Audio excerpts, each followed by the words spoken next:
सांगोला शहरातील कडला चौक ते सांगोला महाविद्यालय या ठिकाणी गतिरोधक बसावेत अशी मागणी भारतीय जनता पार्टी वैद्यकीय आघाडीचे माढा जिल्हा प्रमुख डॉक्टर परेश खंडागळे यांनी निवेदनाद्वारे केली आहे।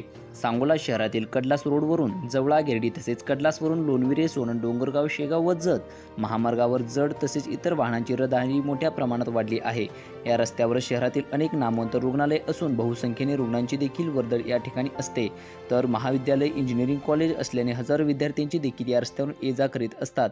सार्वजनिक बांधकाम खात्याने हा रस्ता सिमेंट कॉन्क्रीटचा केल्याने अनेक वाहनधारक सुसाट वेगाने वाहने चालवितात, त्यामुळे रस्त्यावर अनेक वेळा छोटे मोठे अपघात देखील झालेले आहेत।